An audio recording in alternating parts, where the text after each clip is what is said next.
What's up, guys? Greenchili here, and today I'm going to do a World of Warcraft Transmog showcase as your host, Greenchili.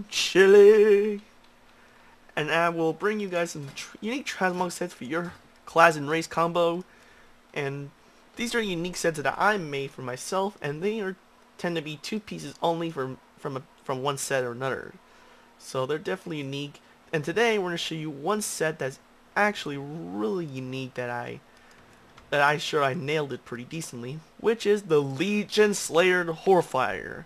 Love killing some Legion enemies, add some little bit of yellow like the I don't know, the light forge, the light army of the light, whatever you call it, whatever. And you just want to show off some pride, which along with your Shaman power. Then this set is just for you. It shows a lot of Tauren pride with a little bit of bull on there. And also, it looks meaty as fucking. Look at this. It has a crown on top of it. Today, I'm going to show you guys how to get these pieces for each of these little pieces of armor. And different ways you can get them. So, last video, I didn't really mention the location. So, this time, I will make sure of that. So, you guys know where to get these pieces. And so, if you don't know where the zone's at, know where the dungeon or the raid or whatever it's at, then I'll let you know. So, today, we'll show you first the helmet. The helmet is called the erupting volcanic face guard, which the only way you can get it, since this is normal mode, the only way you can get it is actually from your vendor, which is from Gunra if you're the Horde, or if you're Alliance, it's Magada Silverton, which can be found in Stolen over here. And it's cost about 71 gold, so pretty cheap. So definitely go for that when you're getting this helmet. Next one is actually going to be the shoulder pads and the belt, which both can be dropped from Throne of Thunder, which is from Pandaria. Of course, you have to go through a small quest chain from like here for if you're Blood Elf or High Elves, if you're an Alliance, and then you'll be sent over here on a boat, and you can choose to do another scenario to get closer to over here. Or if you're an Alliance, over here. But you can skip over here and just right over there. And there's also a world boss on the way, so it's good to get some loot from there if you want some good Transmog pieces or even a mount. Which actually the world boss for Pandaria is actually the Storm Lord, which has some different pieces of gear you can grab your hands on. And the one you can get from him is actually the mount. So you just have Artisan Writing, level 90, and you're good to go. But anywho, enough of that mount, because we're going to talk about the Transmog set. The shoulder pads and the belt can actually be dropped from the Thunder. Of course, the shoulder pads can be dropped from Jinrock, the Breaker, on normal mode. So of course the belt and shoulders are from normal mode. So from the Breaker himself, he actually drops the shoulder pads. The drop chance for it is about 6%. Another way, well, before I tell you the other way anyway, so the belt can be also dropped from the trash. It's dropped from different trash from the raid. So when you're going through the raid, the trash, the NPCs that are in the way, that's like, before the boss, has a chance to drop the belt, so you just gotta be lucky to get the belt. Another method for the belt and shoulder, which technically the belt got it easier, but the shoulder pad not worth it from the vendor, because the belt and shoulder pad can be sold by a vendor, which is located like right here from the Shadowpan Assault. But the problem is behind a rep grind. The belt, all you have to do is be friendly and pay at least about 271 gold. So it's easier because all you do is just go through the raid a bunch of times and you get to friendly. But the shoulder pads is not worth it because you have to do it way more than friendly until you get exalted. Basically, just grind the heck out of it every week. And once you do, all you have to do is pay 1k gold after you get exalted. So I don't think it's worth it, because the shoulder pads you can get from the first boss, for crying out loud. So you probably get the shoulder pads. You probably get the shoulder pads before we even get a chance to get exalted. So not really worth spending 1K on that. But I mean, if you're really, really unlucky and you really want it badly, then do the assault thing. Just keep in mind it's just not really worth it when it comes to, especially when soloing it. The first boss is not even that hard to begin with, and it's on normal mode, so it's not that hard. So again, just different choices. And another one is going to be the chest and pants, which if you probably pay attention, you might know that these chest and pants is actually the fell chained leggings in Huberg. And apparently the prefet's not around, but however, if you were to do some world quest and some dailies over here on the Broken Shores, as you get to 110, then you're able to just get enough shards, and then go to a vendor. If you're in the Horde, you go to Orgrimmar and go to the vendor over here next to some demon hunters with the little worm tongue, and you can go over here to Stormwind. You can get one from like somewhere like right here. That's how I got mine, but I don't know if they move it or not. But if it's not there, you could go check out the deliverance points, which there should be a vendor that should sell the assemble. I don't know. It's a pre-event set, so I'm not sure you can get it. So again, I have it myself, but for those who do get them, which I'm pretty sure a lot of people did get it, but if you don't, well, try your luck trying to find it. But anyways, if you do have it, this is basically part of it, and it matches really well with the most of the pieces.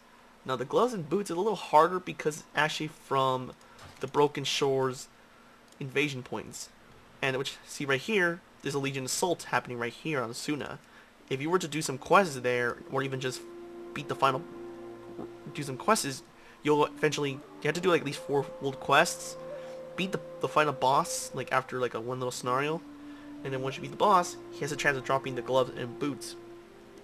The percent chance is under 1%, so it's pretty low, but the highest of it's 1.7% from High Mountain boss. So you just got to go through, yeah, you gotta go through 4 world quests, kill some demons, and then kill more demons, run through a little mini scenario, and then you go through another scenario where you team up with 2 players, and then you'll go to the ship, kill the boss, and then you basically get the loot. It takes a while. It took me at least about half an hour. I got the gloves. I don't have the boots, so I'm not sure how I'm gonna get the gloves and boots. The reason I chose these because it actually has the closest you can get to that green and gold color. Not the exact gold, but it's definitely decent. Another one is actually pretty unique. Is the axe, which is called the Memento Axe. You might think this is from a raid boss, but no, it's just a recolor of a raid boss weapon, but the actual color of this type is actually from a treasure. From what I could tell, if you did to Nun Jungle, there's actually a treasure somewhere around here where you find a Memento Axe on a grave, and it's a treasure, so you just right click on it and you get the axe. Pretty simple. Of course, if you have Dreadnought flying, which I do, you can actually go fly over there and get it yourself. But if you don't, then the best method is just, if you're level 110, and if you have enough gold, you can just purchase the boat thing, you go through, move over here, or you can just go from Pandaria, from the Timeless Isle, take a little hidden cave from the bottom over here, which should take you right down over here to one of the little islands, and then you just swim down with whatever amount you got or yourself, and then swim down, reach the shores, and then ride your way all the way through the cave, or whatever way you can whatever method you try, and then once you reach over there, you can get your treasure, and then you can herbstone, or make sure at least take a flight path before you even leave, just in case if you want to get more treasure from this big zone. Yeah, that's basically it. You still have to do the daily quests. In order to unlock the daily quests, you have to still do the garrison. It has to be level 3, sadly, because with level 3, you get the garrison docks. Pretty lame, but it only costs about 5k, so that's why I say it's kind of lame. So yeah, and the next one's going to be the shield, which this shield... Hang on, oops, wrong thing. The shield, it looks like it's something suited for Tauren, which it's the closest I can get. It has the little bit similar color. I mean, not the proudest, but it fits the Tauren Shaman, like, no doubt. Of course, to get the shield, you have to get it from a dungeon, which the dungeon itself is actually located at Northern Lich King. I think it's like one of the dungeons, like somewhere here. I don't remember, but it's definitely somewhere right here. While the raid's over here, it's definitely one of the rooms. So once you get the once you try and get the shield, you have to actually kill one of the bosses from the dungeon. See, Wrath, and it's dropped from the pits of Sauron, and it can only be dropped from the final boss. And of course, the boss, you got to do this on heroic mode, so that you can get the shield. At least from what I looked up. No? Hang on. Oh, it's on normal mode. Never mind. You can get this on normal mode. So, but even that, the percent chance to even get the shield is 15%. So it's not. So I don't know if the other ones are higher than the shield. If it is, then the chance is going to be a little hard. Yeah, I thought it was from heroic mode, but apparently it's normal mode, which that's good news. That means you don't have to worry about coming back every single day. You can do this in multiple runs until you get lockouts, and then you wait for how long it takes. So not bad. This is a pretty nice, cool looking set. If you want to show up some killing some Legion, put the end to the Legion before you go battle for Azeroth. So what do you guys think of this set? Be sure to comment down below. If you like this video and the Transmog set, then be sure to like. If you want to see more of my videos, then be sure to subscribe, add a notification so you can see my videos as much on like Wednesdays, where I actually upload the Transmog showcase. Monday and Friday is normally where I put the where I upload the World of Warcraft walkthrough. And apparently this coming this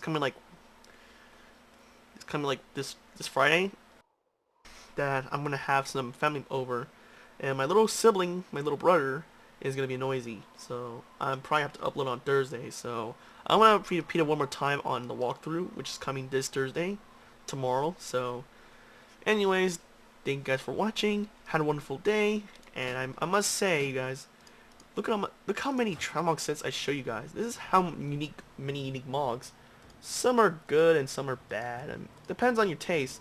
But I think they're all pretty good. I mean, the more you look at it and the idea behind it, it's pretty neat. But look at one left, and yeah, it's the pun. But doesn't matter if you're a male or female, it's fucking awesome. So anyways, see ya. Peace.